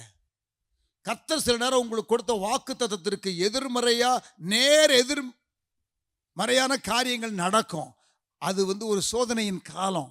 அதுல நீங்க கரெக்டா இருந்துட்டீங்கன்னா, வசனத்தை பிடிச்சுக்கிட்டீங்கன்னா, அவர் சொன்ன வார்த்தையை நீங்க உறுதியா பிடிச்சு இருந்தீங்கன்னா, அந்த விசுவாசத்தில் நிலைச்சிருந்தீங்கன்னா, எல்லா காரியங்களும் சீக்கிரத்தில் கைகூடி வரதான் செய்யும். கர்த்தர் சொன்னதை நிறைவேற்ற வல்லவராய் இருக்கிறார். ஆமென். இப்ப கதை எல்லாருக்கும் நமக்கு தெரியும். யோசேப்பு கதை. கொன்னு போட்டுலாம் நினைச்சாங்க, கொன்னரலாம் நினைச்சாங்க. ஆனா கடைசியில கொன்று போடாம அவனை அடிமையா விற்கிறாங்க, அடிமையா வித்துறாங்க. ஆதியாகமம் 39 முதலாம் வசனம். யோசேப்பு எகிப்துக்கு கொண்டு போகப்பட்டான். பார்வோனுடைய பிரதானியும் தலையாரிகளுக்கு அதிபதியுமாகிய போத்திபார் என்னும் எகிப்து தேசத்தான் அவனை அவ்விடத்திற்கு கொண்டு வந்த இஸ்மவேலிடத்திலே விலைக்கு வாங்கினான். யோசேப்பு விலைக்கு வாங்கப்படுகிறான், ஒரு கொத்தடிமையாக விற்கப்படுகிறான். இன்னொரு தேசத்துல போத்திபார் என்ற ஒரு மனுஷனுடைய வீட்டில் யோசேப்பு ஒரு அடிமையாக விற்கப்படுறான். இங்க பாருங்க, அடிமைன்னா என்ன தெரியுமா? ஒரு 3 காரியம். நம்பர் 1, சம்பளம் கிடையாது. நம்பர் 2, 8 மணி நேரம் வேலை கிடையாது, எனி டைம் வேலை செய்யணும். 3வது என்ன தெரியுமா? அடிமைனா உங்களுக்கு வேலை பிடிக்கலன்னா ராஜினாமா பண்ண முடியாது, நீங்க வேலையை விட்டு போக முடியாது. பாருங்க, தரிசனத்தை பெற்றுக்கொண்ட இவன் இப்ப எந்த இடத்துல நிக்கிறான்? சம்பளம் இல்ல, எடுபடி வேலை, எப்ப கூப்பிட்டாலும் வேலை செய்யணும், பிடிக்கலன்னா ராஜினாமா பண்ண முடியாது. அந்த மாதிரி நிலைமையில சிக்கி கிடக்கிறான். பாருங்க 2ஆம் வசனம், ஆதியாகமம் 39:2. கர்த்தர் யோசேப்போட இருந்தார். ரொம்ப முக்கியம். யாரோட கர்த்தர் இருந்தார்? யோசேப்போட கர்த்தர் இருந்தார். நீங்க எங்க இருக்கிறீங்கிறது முக்கியம் இல்ல, கர்த்தர் கூட இருக்கிறாருங்கிறது ரொம்ப முக்கியம். கர்த்தர் யோசேப்போட இருந்தார், அவன் காரிய சித்தி உள்ளவனானான். கர்த்தர் கூட இருந்தார். சூழ்நிலை எவ்வளவுதான் நெகட்டிவா இருந்தாலும் உங்க கூட கர்த்தர் இருந்தால், கர்த்தர் உங்கள் மேல தயவு வைத்திருந்தால் காரிய சித்தி, நீங்க கை வைக்கிறது விளங்கும். அந்த இடத்துல அடிமையை தான் போறான், அவன் கை வைக்கிறதெல்லாம் விளங்குது. அவன்கிட்ட எந்த வேலையை கொடுத்தாலும் அது சூப்பரா முடியுது. அந்த எஜமானே ரொம்ப இம்ப்ரெஸ் ஆயிட்டாரு. எப்பா, உங்ககிட்ட எந்த வேலையை கொடுத்தாலும் எவன்கிட்ட கொடுத்தாலும் நாசமா ஆக்கிறானுங்க, அதை கெடுத்து குட்டிச்சவர ஆக்கிறானுங்க, அந்த ப்ராஜெக்டை ஒண்ணுமில்லாம ஆக்கிறானுங்க, தவிடுபடி ஆக்கிறானுங்க. உங்ககிட்ட கொடுத்தா அதை சூப்பரா நீ என்ன பண்ணிடுற, நடத்திடுறப்பா, காரிய சித்தி. அடுத்த வசனம் பாருங்க, கர்த்தர் அவனோடு இருக்கிறார் என்றும் அவன் செய்கிற யாவையும் கர்த்தர் வாய்க்க பண்ணுகிறார் என்றும் அவன் எஜமான் கண்டு. யார் இந்த எஜமான்? சம்பளம் கொடுக்காத எஜமான், விலைக்கு வாங்கின எஜமான். யோசேப்பு இடத்துல தயவு வைத்து, எல்லாரும் சொல்லுங்க தயவு, சத்தமா சொல்லுங்க தயவு, சொல்லுங்க இங்கிலீஷ்ல ஃபேவர். கர்த்தர் கூட இருந்தா ஃபேவர் இருக்கும், ஓவர் ஃபேவர் இருக்கும். அல்லேலூயா சொல்லுங்களேன். ஆமா, கர்த்தர் அவனோடு இருக்கிறார் என்றும் அவன் செய்கிற யாவையும் கர்த்தர் வாய்க்க பண்றார் என்றும் அவன் எஜமான் கண்டு யோசேப்பில் தயவு வைத்து அவனை தனக்கு ஊழியக்காரனும் தன் வீட்டுக்கு விசாரணைக்காரனுமாக்கி. என்ன போட்டிருக்கு தெரியுமா? வீட்டுக்கு விசாரணைக்காரனாக்கிட்டாங்களாம். அப்பனா வீட்டுல அந்த எஜமான் இருக்கார் தெரியுமா, போத்திபார். அவனுக்கு அடுத்து அந்த வீட்டுல இன்சார்ஜ் யாரு? யோசேப்பு தான். சொல்லுங்க இன்சார்ஜ், சத்தமா சொல்லுங்க. இங்கிலீஷ் பைபிள்ல இன்சார்ஜ் தான் போட்டிருக்கு. அப்படின்னா தலைமைத்துவம், லீடர். கடைநிலை வேலைக்காரனா இருந்தவன் இப்ப என்ன ஆயிட்டான்? அங்க லீடர் ஆயிட்டான். உங்களை கர்த்தர் என்ன சொன்னாரு? உன்னை லீடரா தானே வைப்பேன்னு சொன்னாரு, சகோதரர்களை உயர்த்துவேன்னார்ல. கர்த்தர் சொன்னது, உன்னை எந்த இடத்துல எவன் எங்க போட்டாலும் நீ லீடர்னா நீ லீடர் தான். ஆமென். இப்ப கொஞ்சம் வெளிச்சம் வந்த மாதிரி இருக்கா? கொஞ்சம் விடுதலை கிடைச்ச மாதிரி இருக்கா யோசேப்புக்கு? போத்திபாரின் மனைவி ஒரு சூனியக்காரி மாதிரி காரியத்தை கெடுத்து போட்டா. கதை உங்களுக்கு தெரியும், அதுக்குள்ள போகல. இப்ப தூக்கி ஜெயிலில் போட்டாங்க. ஏதோ கொஞ்சம் நல்ல தயவு கிடைச்சதுன்னு நினைச்சேன், ஏதோ கொஞ்சம் வெளிச்சம் கிடைக்குதுன்னு நினைச்சேன். இவ்வளோ பிரச்சனை தரிசனவாதியா இருந்தேன், ஏதோ ஒரு சின்ன ஒரு வெளிச்சம் கிடைச்சது. ஜான் ஏர்னா மூலம் சறுக்குறாங்க மாதிரி இருக்கும்ல, அந்த மாதிரி ஆயிடுச்சு கதை. ஜெயிலுக்குள்ள மறுபடியும் போயிட்டாரு. ஜெயிலில் பார்க்கலாமா என்ன நடக்குதுன்னு? ஆதியாகமம் 39, ஆதியாகமம் 39 21ஆம் வசனம். ஆதியாகமம் 29 39 21. கர்த்தர் யோசேப்போட இருந்து அவன் மேல் கிருபை வைத்து சிறைச்சாலை தலைவனுடைய தயவு அவனுக்கு கிடைக்கும்படி செய்தார். எல்லாரும் சொல்லுங்க தயவு, சொல்லுங்க ஃபேவர். அங்க பாருங்க, கர்த்தர் கூட இருக்கிறாரு, அதனால என்ன கிடைக்குது? மனுஷர் தயவு கிடைக்குது. சிறைச்சாலை தலைவன் சிறைச்சாலையில் வைக்கப்பட்ட யாவரையும் யோசேப்பின் கையிலே ஒப்புவித்தான். யாவரையும் யார் கையில் ஒப்புவித்தான்? இங்கிலீஷ் பைபிள் என்ன போட்டிருக்கு தெரியுமா? முழு ஜெயிலுக்கும் அவனை இன்சார்ஜா போட்டாராம் அந்த ஜெயில் காவலாளி. எல்லாரும் சொல்லுங்க, இன்சார்ஜ். அப்ப லீடர் ஆயிட்டான். வீட்டில் எத்தனை பேர் இருந்திருப்பாங்க? ஒரு 20 பேர் இருந்திருப்பாங்களா மிஞ்சி போனா? அதுக்கு லீடரு. இப்ப ஜெயில தூக்கி போட்டாங்க, அங்க ஒரு 200 பேர் இருந்திருப்பான். ப்ரொமோஷன் சொல்லுங்க. உங்களுக்கு நீங்க ஆசைப்படுற மாதிரி ப்ரமோஷன் இல்லை, கர்த்தர் உங்களை உயர்த்துறாரு, அவ்வளவுதான். அவளையும் சொல்லுங்களேன், ப்ரமோஷன். வீட்டில் இன்சார்ஜா இருந்தவன ஜெயிலுக்கு இன்சார்ஜ் ஆக்கிட்டாரு. இப்ப ஜெயிலுக்குள்ள இருக்கிறான். ஜெயிலுக்குள்ள இருக்கிறான். என்ன ஆகுது தெரியுமா? அங்க ஒரு சொப்பனக்காரன் அங்க ஒருத்தனை குறித்து ஒரு வெளிப்பாடு கொடுக்குறான். உனக்கு விடுதலை கிடைக்கும்னு. தன்னை குறித்த ஒரு வெளிப்பாடு இருந்துச்சு, தரிசனம். கர்த்தர் எப்படி அவனை உயர்த்துவார்னு. இப்ப மற்றவனை குறித்த ஒரு வெளிப்பாடு இருக்குது, அதையும் கரெக்டாக சொல்றான். அப்புறம் பார்த்தீங்கன்னா அவன் அந்த அரண்மனையில் வேலை செய்கிறவன் ராஜா ஒரு சொப்பனம் காண்றான். அவனுக்கு அது விளக்கம் தெரியல. சொப்பனத்துக்கு விளக்கம் காட்டுறவன் சொல்றவன் யோசேப்புன்னு. அப்பதான் இவனுக்கு ஞாபகம் வருது, இங்கே ஒருத்தர் இருக்கிறான் ஜெயிலில், அவனை கூட்டம் தான் கரெக்டாக சொல்லுவான் சார், கூப்பிடு அவனை அப்படின்னு வந்தா கரெக்டாக துல்லியமாக பிளான் இப்படி இருக்கும் சார். 7 வருஷம் நல்ல காலம் இருக்கும், அதுக்கப்புறம் 7 வருஷம் பஞ்சகாலம் இருக்கும். அந்த பஞ்சகாலத்துக்கு நீங்கள் ஆயத்தமாகணும், இப்படிலாம் பிளான் பண்ணணும் அப்படின்னு சொன்ன உடனே ராஜாவுக்கு தலை சுத்திருச்சு. டேய், உனக்கு இவ்வளோ டீட்டெயிலாக எல்லாத்தையும் சொல்கிற, உன்னையே இன்சார்ஜாக போட்டுறேன் தேசத்துக்கே, நீயே பிளான் பண்ணிடுறான்ட்டு அவனை தேசத்துக்கு இன்சார்ஜாக போட்டார். 41ஆம் அதிகாரம் 41ஆம் வசனம் பாருங்க. 39:4 வீட்டுக்கு இன்சார்ஜ், 39:22 பிரசனுக்கு இன்சார்ஜ், 41:41 தேசத்துக்கு இன்சார்ஜ் பிரதமர். 41:41 பின்னும் பார்வோன் யோசேப்பை நோக்கி, பார், எகிப்து தேசம் முழுமைக்கும் உன்னை அதிகாரியாக்கினேன். சொல்லுங்க அல்லேலூயா. இங்கிலீஷ் என்ன போட்டுருக்கு தெரியுமா? இன்சார்ஜ். சொல்லுங்க பார்க்கலாம். அப்ப தேசத்துக்கு இன்சார்ஜ் ஆகிட்டான். கர்த்தர் உங்களை அழைச்சிருந்தா, உங்ககிட்ட ஒரு கருத்தை சொல்லி இருந்தா, சூழ்நிலை என்ன வந்தாலும் பயப்படாதீங்க. உங்களுக்கு சொன்னதை கர்த்தர் என் தேவன் நிறைவேற்ற வல்லவராயிருக்கிறார். நீ மட்டும் கரெக்டா இருந்தா போதும். அல்லேலூயா. சரி, இப்ப இது ஒண்ணு பார்த்தாச்சு. இப்ப அவர் சொன்ன மாதிரியே பஞ்சம் வந்துருச்சு. 7 வருஷம் ரெடி பண்ணிட்டாரு யோசேப், எல்லாத்தையும் ரெடி பண்ணிட்டாரு. இப்ப பஞ்சம் வந்துருச்சு தேசத்துல. பார்க்கலாமா? 56ஆம் வசனம், 41ஆம் அதிகாரம். 41ஆம் அதிகாரம் ஆதியாகமம் 56. தேசமெங்கும் பஞ்சம் உண்டானபடியால். எல்லாரும் பைபிள் வச்சிருக்கீங்களா? வச்சிருக்கீங்களா? பைபிள் வச்சிருக்கீங்களா? பாருங்க 56ஆம் வசனம். நான் வாசிக்கிறது கரெக்டான்னு பார்க்கணும். 41:56. தேசமெங்கும் பஞ்சம் உண்டானபடியால் யோசேப்பு களஞ்சியங்கள் எல்லாம் திறந்து எகிப்தியருக்கு இலவசமாய் வாரி வழங்கினான். நான் வாசிக்கிறது கரெக்டான்னு சொல்லணும், நான் திருப்பி வாசிக்கிறேன். 56ஆம் வசனம். தேசம் எங்கும் பஞ்சம் உண்டானபடியால் யோசேப்பு களஞ்சியங்களை எல்லாம் திறந்து எகிப்தியருக்கு இலவசமாய் வாரி வழங்கினான். என்ன போட்டிருக்கு? விற்றான். அப்ப இலவசமா கொடுக்கல, விற்றான். பஞ்சம் எகிப்து தேசத்துல வர வர கொடிதாயிற்று.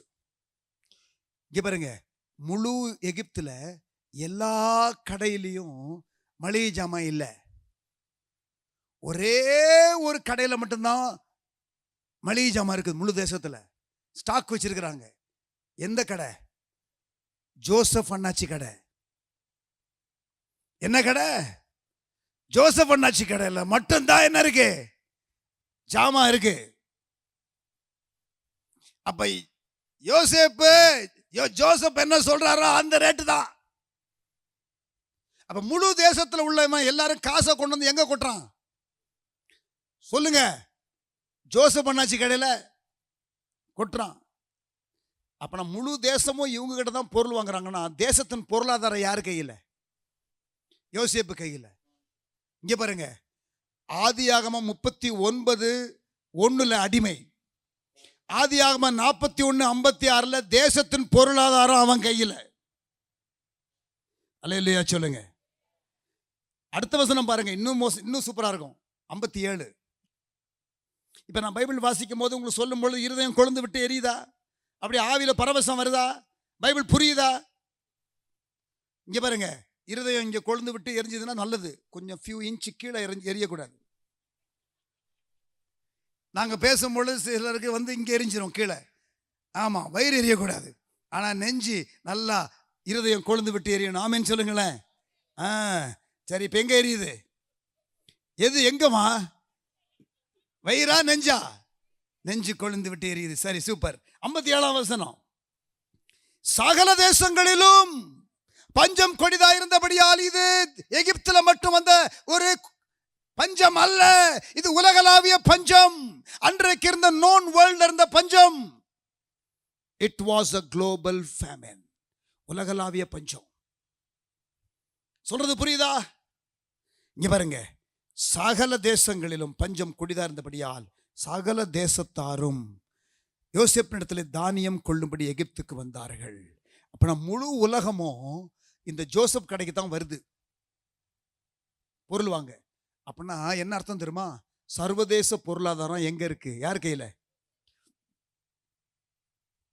39:1 அடிமை, 41:56 தேசிய பொருளாதாரம், 41:57 சர்வதேச பொருளாதாரம், இன்டர்நேஷனல் எக்கானமி இவன் கையில்.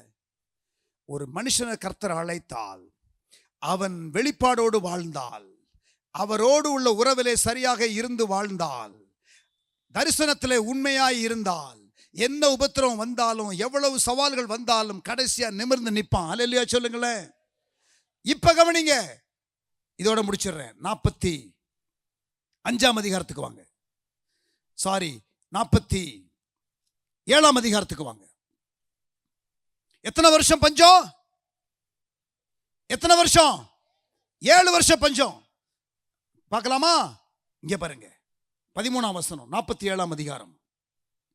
பஞ்சம் மிகவும் கொடியதாய் இருந்தது, தேசமெங்கும் ஆகாரம் கிடையாமற் போயிற்று, எகிப்து தேசமும் கானான் தேசமும் பஞ்சத்திலே மெலிந்து போயிற்று. 14ஆம் வசனம். யோசேப்பு எகிப்து தேசத்திலும் கானான் தேசத்திலும் உள்ள பணத்தை எல்லாம், எல்லாரும் சொல்லுங்க பார்க்கலாம், பணத்தை எல்லாம் சத்தமா சொல்லுங்க. எகிப்து தேசத்திலும் கானான் தேசத்திலும் உள்ள பணத்தை எல்லாம் தானியம் கொண்டவர்களிடத்திலே வாங்கி அதை பார்வோன் அரமனையிலே கொண்டு போய் சேர்த்தான். பணத்தை எல்லாம்னு போட்டிருக்குல்ல, இங்கிலீஷ் பைபிள் என்ன போட்டிருக்கு தெரியுமா? ஆல் த மணி. சொல்லுங்க பார்க்கலாம், ஆல் த மணி. சத்தமா சொல்லுங்க. ஏடிஎம், ஆல் த மணி. புரியல, பரவாயில்ல, கவனிங்க. எல்லா பணமும் யாரு கண்ட்ரோல்ல? பொருளாதாரம், எல்லாரும் கேஷும் கரன்சி எல்லாம் எங்க வந்துருச்சு? யோசேப்பு கையில வந்துருச்சு. எப்ப? முதல் வருஷம். எத்தனை வருஷம் பஞ்சம்? முதல் வருஷத்துல எல்லா காசும் யார் கையில வந்துருச்சு? யோசேப்பு கையில. இப்ப 2வது வருஷம் கதையை பார்க்கலாமா? அடுத்து பாருங்க, 15ஆம் வசனம் அல்லது 14ஆம் வசனம். 14ஆம் வசனத்தில் பணத்தை எல்லாம். 15ஆம் வசனம். எகிப்து தேசத்திலும் கானான் தேசத்திலும் உள்ள பணம் செலவழிந்த போது, முதல் வருஷத்துல எல்லா காசும் கொடுத்து மக்கள் ஆகாரத்தை வாங்கி சாப்பிட்டாங்க. எகிப்தியர் எல்லாரும் யோசேப்பு இடத்துல 2ஆம் வருஷம் வர்றாங்க. வந்து, எங்களுக்கு ஆகாரம் தாரும், பணம் இல்லை, அதனாலே நாங்கள் உமது சமூகத்தில் சாக வேண்டுமோ? எப்பா யோசேப்பே, முதல் வருஷத்துல காசு இருந்துச்சு, வாங்கி சாப்பிட்டோம். இப்ப எங்க கையில என்ன இல்லை? காசு இல்லை சார். சாகணுமா?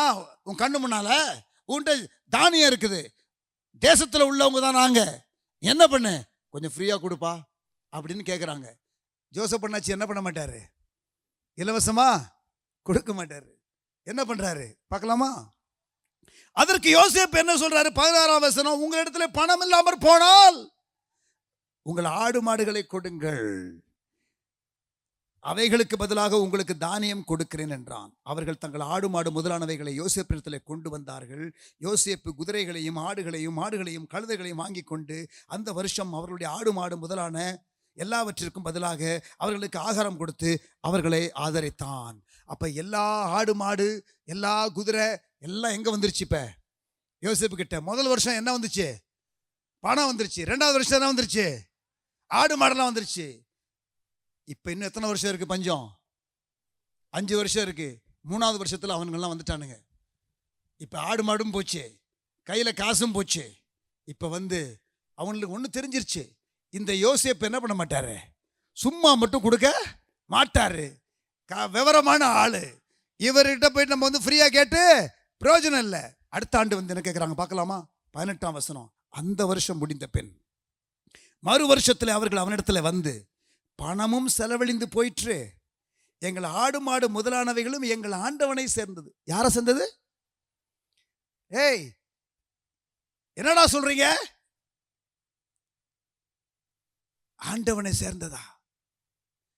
யோசேப்புக்கு யோசிச்சிருப்பான், இந்த ஊருக்கு நம்ம அடிமையா வந்தோம், இன்னைக்கு இந்த ஊர் பயலுக நம்மளை என்ன பண்றானுங்க, ஆண்டவன் கூப்பிடுறானுங்க.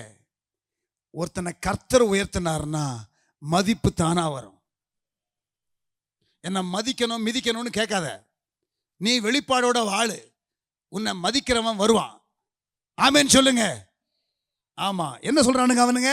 எங்கள் ஆண்டவனை சேர்ந்தது, எங்கள் சரீரமும் எங்கள் நிலமுமே ஒளிய எங்கள் ஆண்டவனுக்கு முன்பாக மீதியானது ஒன்றும் இல்லை. இது எங்கள் ஆண்டவனுக்கு தெரியாத காரியம் அல்ல. இந்த ஒரே வசனத்துல 3 முறை ஆண்டவன் சொல்றான் பாருங்க. மூச்சுக்கு 3 தடவை ஆண்டவன் சொல்றான்னு நம்ம பழமொழி மாதிரி இல்லையா? ஆண்டவன் ஆண்டவன் ஆண்டவன்றான். அடிமையா இருந்தவனை கர்த்தர் ஆண்டவனா உயர்த்தி வச்சுட்டார். உங்களை இங்க பாருங்க, ரெவலேஷன் இருந்தா ரெஸ்பெக்ட் இருக்கும், வெளிப்பாடு இருந்துச்சுன்னா உங்களுக்கு மதிப்பு இருக்கும். ஆமென் சொல்லுங்களேன். கர்த்தர் கொடுப்பாரு. இப்ப இங்க பாருங்க, 19ஆம் வசனத்துல என்ன சொல்றானுங்க? நாங்களும் எங்கள் நிலங்களும் உம்முடைய கண்களுக்கு முன்பாக அழிந்து போகலாமா? நீர் எங்களையும் எங்கள் நிலங்களையும் வாங்கி கொண்டு ஆகாரம் கொடுக்கணும். எங்களை வாங்கி கொள்ளுங்கன்னு சொல்றானுங்க தெரியுமா? அப்படின்னு என்ன அர்த்தம் தெரியுமா? நாங்க அடிமை ஆயிடுறோம் சார். ஒரு தேசத்துக்கு அடிமையா போன ஒருத்தனை கர்த்தர் உயர்த்தி அந்த தேசத்துல உள்ள மக்கள் எல்லாம் எங்களை உமக்கு அடிமையா வச்சுக்கோன்னு சொல்ற அளவுக்கு என் ஆண்டவர் உயர்த்தினார். இது நடந்ததெல்லாம் பஞ்சகாலத்துல. உலகளாவிய பஞ்சம் ஒன்று வரும்னு இயேசு சொன்னாரே மத்தேயு 24:8. கர்த்தருடைய பிள்ளைகள் பயப்பட வேண்டாம். நீ ஒரு தரிசன தலைவனா பயப்படாத, நீ ஒரு ஊழியக்காரனா பயப்படாத, நீ ஒரு வியாபாரியா பயப்படாத, நீ ஒரு விசுவாசியா பயப்படாத. பஞ்சகாலத்துல கர்த்தர் இது நமக்கு வாய்ப்பின் காலமா மாத்துறார். அல்லேலூயா. உபத்திரவத்தை கண்டு பயப்படாதீங்க, பஞ்சத்தை கண்டு பயப்படாதீங்க, வஞ்சகத்திற்கு தப்பித்துக்கொள்ள வசனத்தை படிங்க, இயற்கை சீற்றங்களுக்கு தப்பித்துக்கொள்ள ஜெபம் பண்ணுங்க. நேற்று தினத்தில் இந்த 2 பார்த்தோம். நாளை தினத்துல உலகளாவிய எழுப்புதலை குறித்து நாம் பார்க்க போகிறோம். கண்களை மூடி ஜெபம் பண்ணலாமா? கர்த்தர் நம்மோடு கூட இந்த நாளிலே பேசினார் என்று நான் விசுவாசிக்கிறேன். எல்லாரும் இருக்கிற இடத்துல அப்படியே எழுமி நிற்கலாம். எல்லாரும் அப்படியே இருக்கிற இடத்துல எழுமி நிற்போம். Let us all stand to our feet. கர்த்தருடைய ஆவியானவர் இன்றைக்கு நம்மோடு கூட பேசி இருக்கிறார். இருக்கிற இடத்துல அப்படியே எழுமி நில்லுங்க. கர்த்தருடைய பிள்ளைகள் குயிக்கா அப்படியே சாஞ்சி சரிஞ்சு இல்லை, எழுமி நில்லுங்க. நேரம் கடந்து விட்டது. எழுமி நில்லுங்க. இருக்கிற இடத்துல எல்லா பைபிள் எல்லாத்தையும் ஓரமா வச்சுட்டு கைகளை நல்லா அப்படியே வானத்துக்கு நேரம் உயர்த்துங்க. Jesus Jesus Jesus.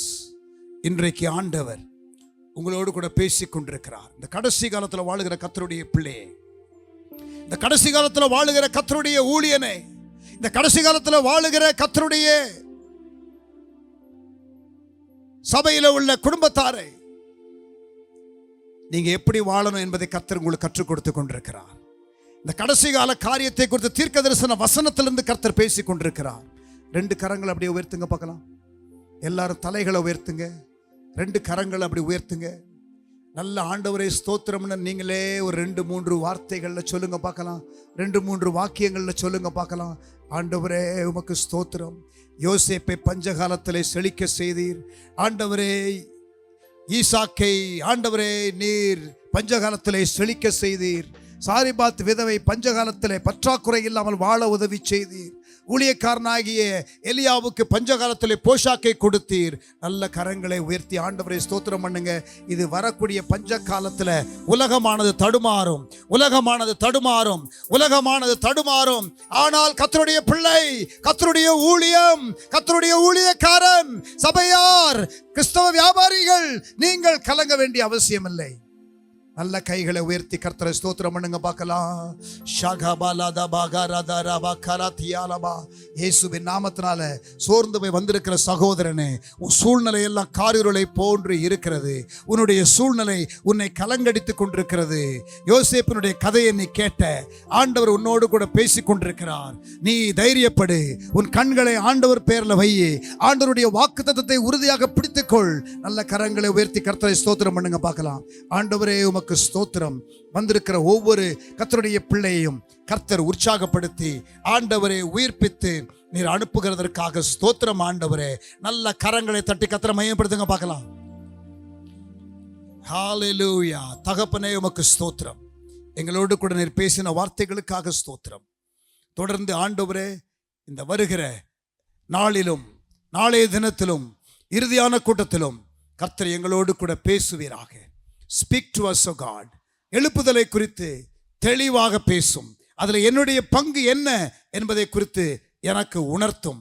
ஆண்டவரே இந்த நாளிலும் இந்த 3வது நாள் கூட்டத்தை கர்த்தர் ஆசீர்வதித்ததற்காக நன்றி செலுத்துகிறோம்.